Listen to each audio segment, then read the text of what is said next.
Most people are not bad at listening. They are panicked while you talk. If you have ever walked away from a conversation thinking, I should not have said that, or they did not get me at all, I know that feeling. It is the tight chest when someone is looking at you, the little rush to fill silence, the sense that you have to perform your personality. And when the other person nods but their eyes drift, you start talking faster. You give more details. You try to be clearer. What you really want is simple. You want to feel received.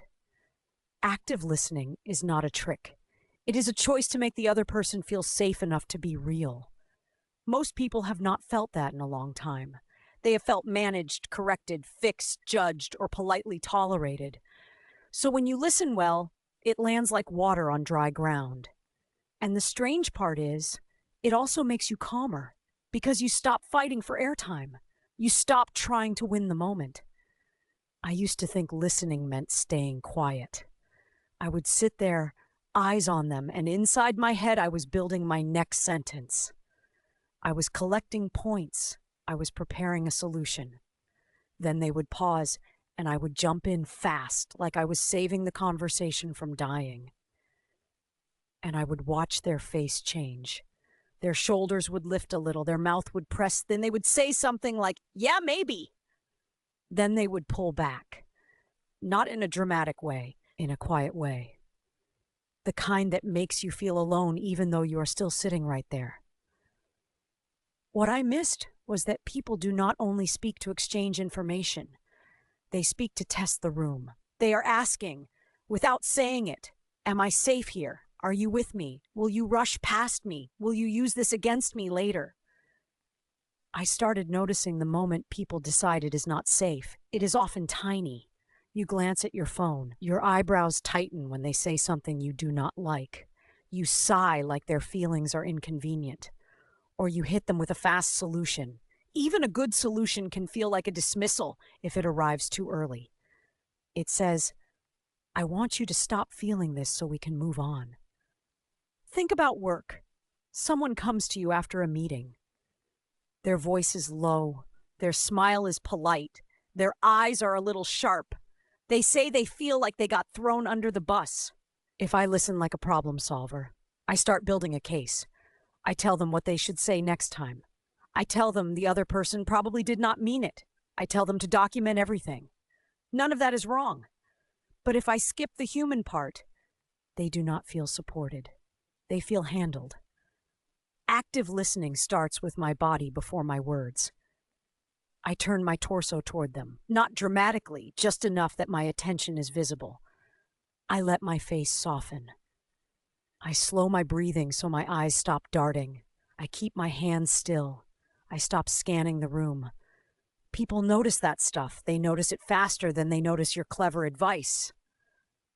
Then I do something that feels almost too simple. I reflect the shape of what they said, not like a therapist, like a person who is actually there. I might say, it sounds like you felt exposed in that meeting, or you are not just annoyed, you feel disrespected.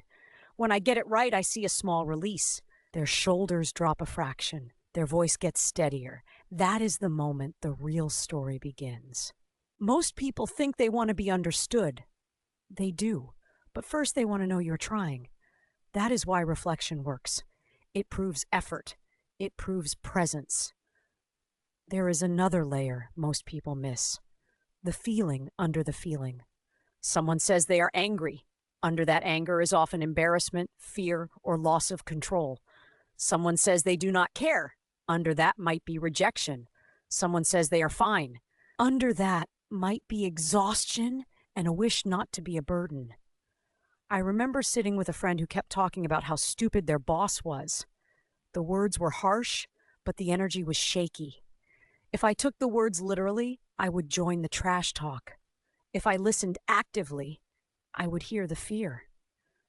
They were afraid they were failing. They were afraid they were not respected. They were afraid they would be stuck there forever. When I listened for that, my response changed. I stopped feeding the rage.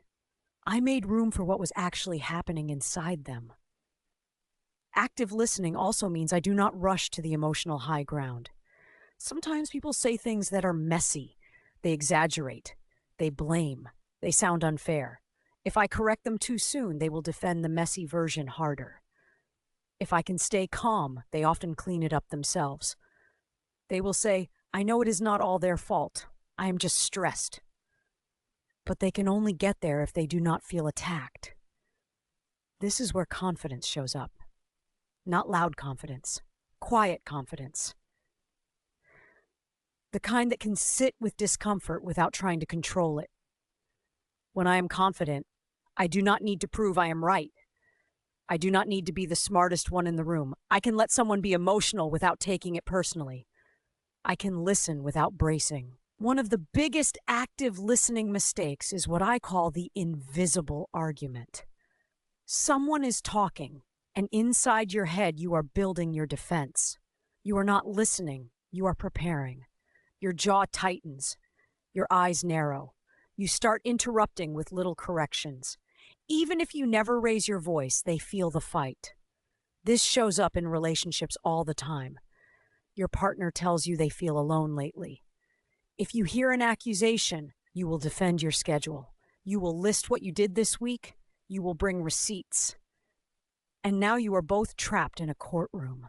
But if you hear a bid for closeness, you will respond differently. You will slow down.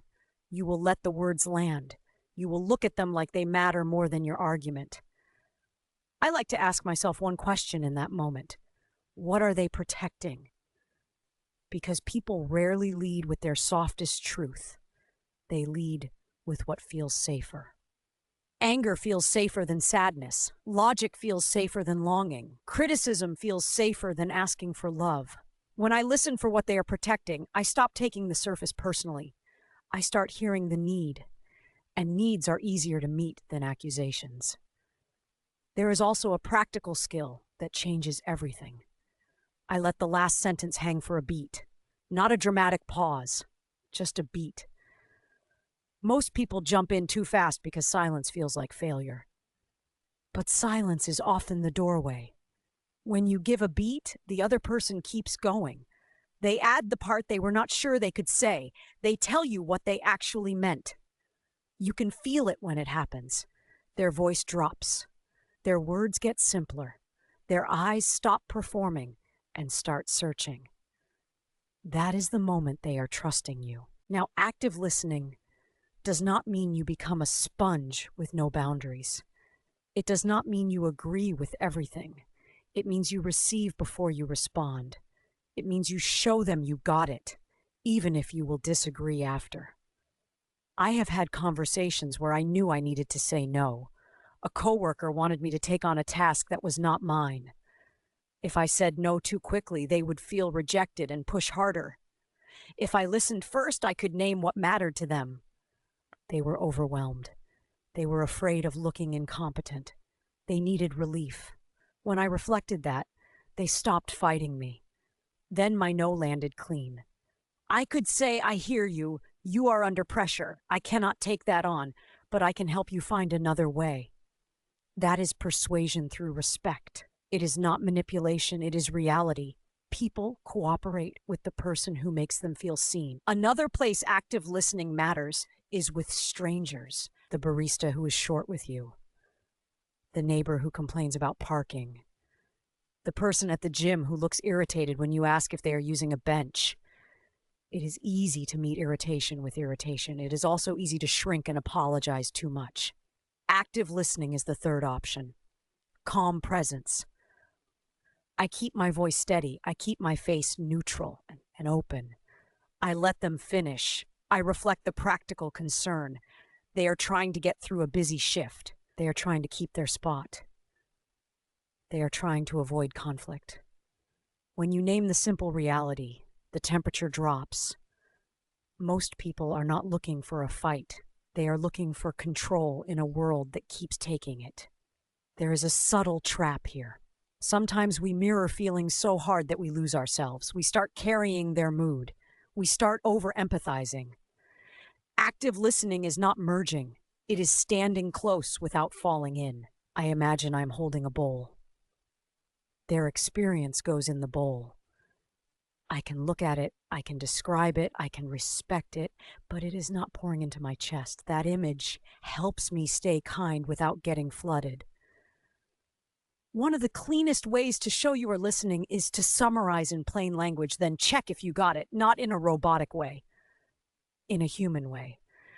I might say, let me see if I have this right. You put a lot into that project. And when they dismissed it, you felt small and angry, and now you do not trust them. Did I miss anything? That question does something powerful. It gives them control. It tells them they are allowed to correct you. That is safety. And when they correct you, that is not failure. That is the process working. People relax when they realize they do not have to fight to be accurately understood. They can simply adjust the picture. Watch what happens when someone feels accurately heard. Their story becomes more balanced. They start noticing their own part. They become more reasonable without being forced. That is why active listening is such a strong social skill. It quietly upgrades the whole conversation. It also changes you. When I listen this way, my ego gets less hungry. I stop needing to be impressive. I stop trying to control how I am seen. I become steadier. And that steadiness makes other people steady. It is contagious. There is one more thing I want to say, because it is where people get stuck. Active listening does not mean you wait forever to speak.